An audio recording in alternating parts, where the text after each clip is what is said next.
we've reached a point in this country where I think as a result of this election, we have to claw our way back. We're definitely on defense. We're definitely on our heels. Our backs are against the wall. Those of us who believe in liberty, the rule of law, and a truly free press. Those of us who believe in the Constitution and cultural conservatism. We definitely have to claw our way back because otherwise we're not going to get this country back. I'm sorry, that's my feeling at this point. So what's happening now is you have certain seriously troubling leftists in the media who are trashing all of us. So if you bring up the obvious, I'm not talking about some of the other arguments that have been made by other people, legitimate or otherwise. You bring up the obvious. There is no dispute that the election laws were changed. No dispute whatsoever. That was the strategy. I told you it was their strategy. They're now admitting it was their strategy. And if these Republican legislatures in those 4 key states, maybe 5 key states, don't fix it, we're not going to win the presidency ever again. By the way, there was a great show by Jesse Waters. See how I give attribution and credit, Mr. Producer? There was a great show this Saturday, Jesse Waters. He opened it with his monologue. He pointed out what had happened in California on immigration, which is now 41% Hispanic, and that the left is doing exactly the same thing to Texas. That George W. Bush won Texas by over 20 points, and Donald Trump won it by less than 5. And I've talked to people there, and they said, we've lost the cities. We used to be able to win like a Dallas, Fort Worth area, and so we can't win those anymore. So you see this happening in places like Virginia. You see it happening in Georgia. You see it happening all over the country. But the big prize for the Democrats is Texas, because you win Texas, we can't win. They win Texas, we can't win. And if they win Texas and you start to add up the numbers, they start, as Jesse Waters pointed out, with 257 electoral college votes, with 13 more to win the presidency. That's exactly what's happening. That is exactly why Joe Biden is opening the borders. That's exactly why there's no deportation for 100 days. The judges stopped that, at least temporarily. That is why he wants to give citizenship to 11 million illegal aliens, which is really 20 million illegal aliens. These people are playing for keeps, and Joe Biden is, in fact, the most radical president this country has ever had. I don't care if he sits there slobbering all over himself. The fact is he is the most radical president this country's ever had. He took that Biden-Sanders manifesto that I called it, 150 pages, and they are instituting it by executive order. They are instituting it by the mobocracy that's in Congress now. They're going to do whatever they have to do because they want permanent power. And look what they've done in 2 weeks.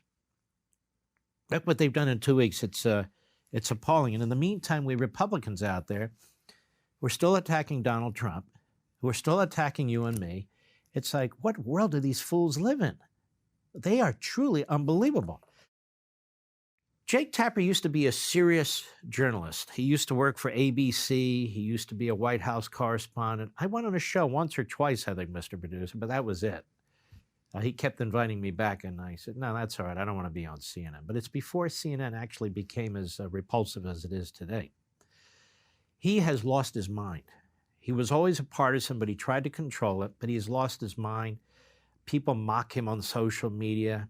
There's no professionalism anymore.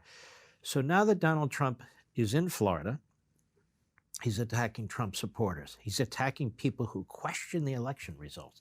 Now, this is precious coming from the press that, as you well know, questioned Donald Trump's presidency even before he was president. They did many diabolical things, working with rogue FBI senior officials, working with rogue intelligence senior officials, promoting a Russian spies dossier that was paid for by the Hillary Clinton and DNC campaigns, washed through Mark Elias and his law firm, Perkins Coie.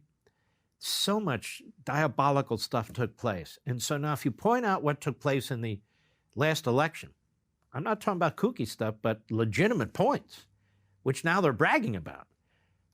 He has something he wants to tell you. So this is CNN's State of the Union this Sunday. Go. It was 1 month ago this weekend that a terrorist MAGA mob fed lies for months about the election. All right, stop. A terrorist MAGA mob fed lies about the election. To quote Joe Biden quoting Goebbels, that's the big lie. A terrorist MAGA mob feeding lies about the election. They are violent rioters. He would never call Antifa, he would never call Black Lives Matter violent terrorist mob. He never called the people who rushed the White House and injured over 50 Secret Service agents a violent terrorist mob. When the president and Attorney General Barr at the time cleared out Lafayette Park in order to protect the environment right outside the White House, because the president had to be taken down to the bunker the night before, they attacked the president as overreacting.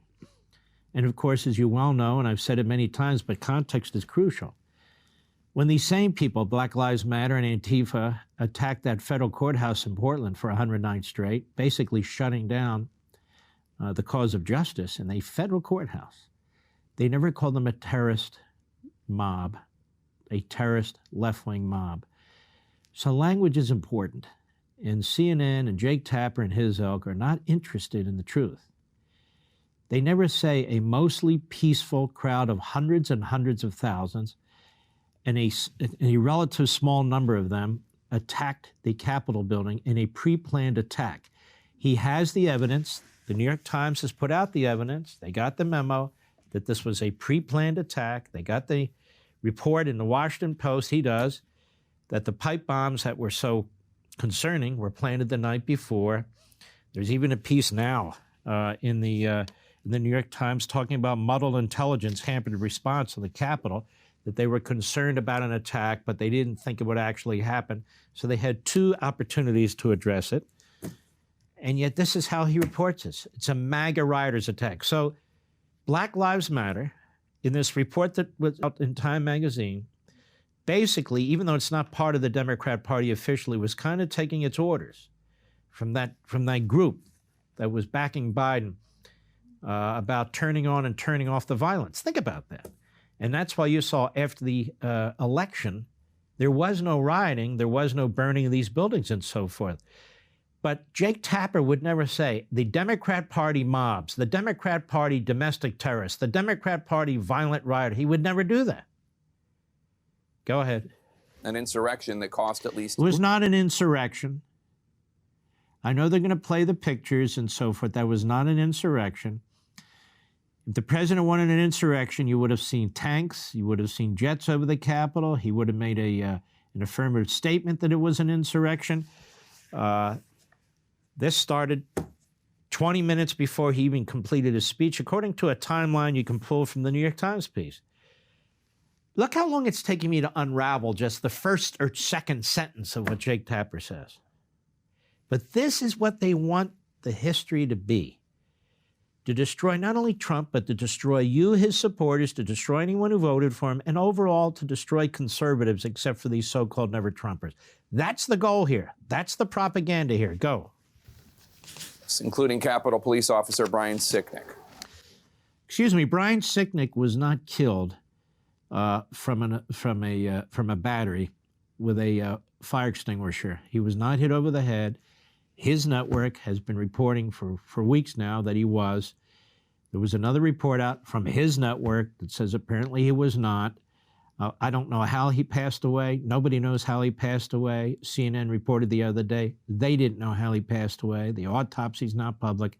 They got some leaks from investigators, so it's not at all clear. But it's nice to know that Jake Tapper's concerned about law enforcement now, because he wasn't all summer long. We had law enforcement. They were beating the hell out of them in New York, in Minneapolis, in Seattle, in Philadelphia, in Portland, in so many other cities in this country. Some died. We know the instances of certain people dying as a result of the Democrat paramilitary efforts. But that's not the way it's discussed here. Go ahead. 181 people charged related to the riot, Justice Department announcements and court documents show. Zachary Allum, shown here allegedly trying to break through the doors to the Speaker's lobby. Kevin Seafried here with the Confederate flag.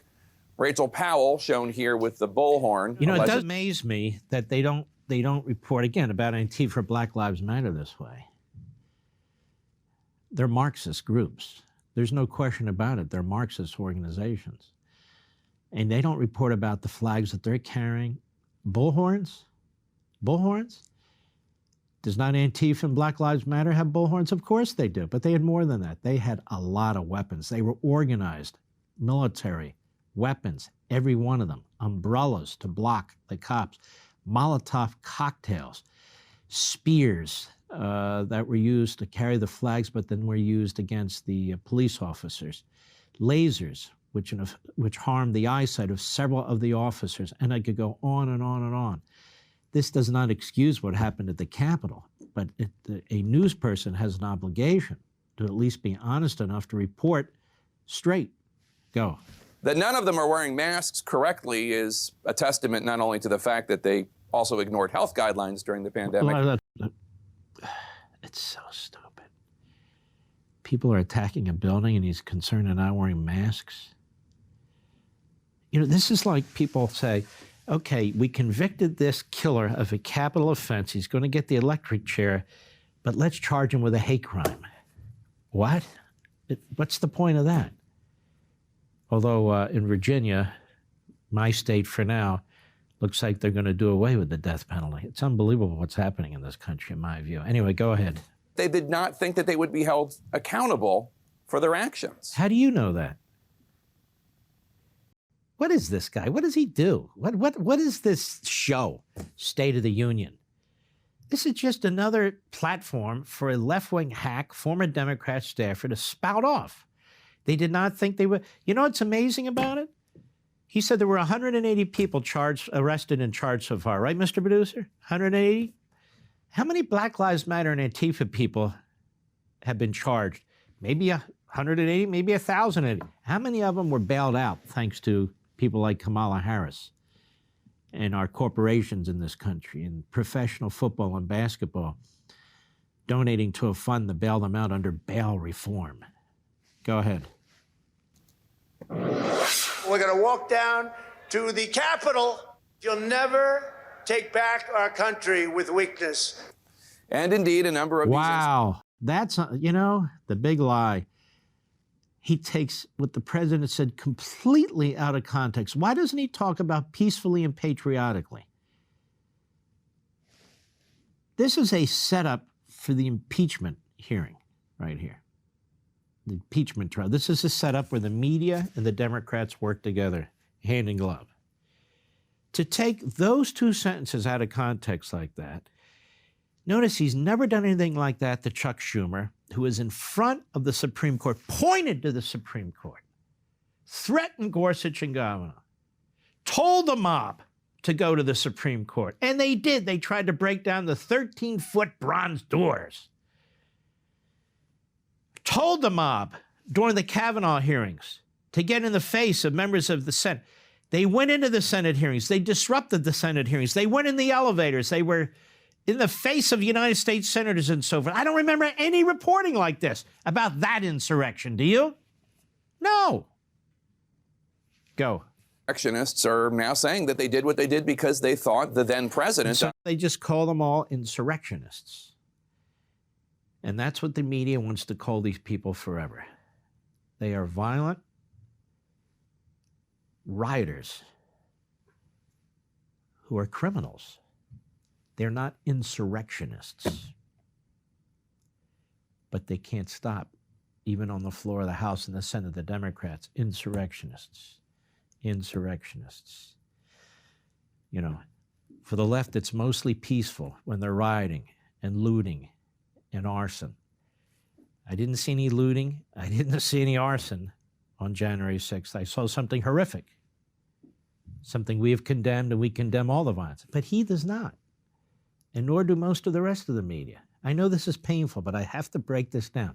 Go. As one defense attorney put it in a legal filing, quote, the nature... Stop. So a defense attorney in a legal filing trying to get his client off of a criminal charge says his client said that Donald Trump wanted him to do this, which is an absurd argument that will not work in court, and yet it is regurgitated now by CNN. So if somebody says Donald Trump wanted me to rush the Capitol building, and there's certainly no evidence of that whatsoever, and you know some slip and fall defense lawyers putting that in a brief, why would you regurgitate that unless your whole point is propaganda, which is what Jake Tapper is all about? Go ahead. Of this offense must be viewed through the lens of an event inspired by the President of the United States.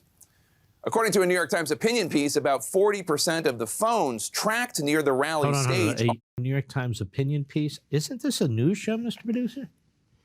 According to a defense lawyer's brief trying to get off his client, and according to a op-ed piece from the New York Times, go ahead. The National Mall during the speeches were also found in and around the Capitol during the siege, quote, a clear link between those who'd listened to the president and his allies and then marched on the building. That, I can't even stand this anymore. That is so outrageous. What he is doing is so disgusting. I mean, I don't even know how to react to this stuff anymore. They're just so filled of lies and propaganda and techniques that are really, really evil, absolutely evil. What this tells you is there is no evidence that the President of the United States incited an insurrection. There was no insurrection. There was no incitement. There were bad people and bad groups who were pre-planning this attack on the Capitol building. For more, sign up for Levin TV.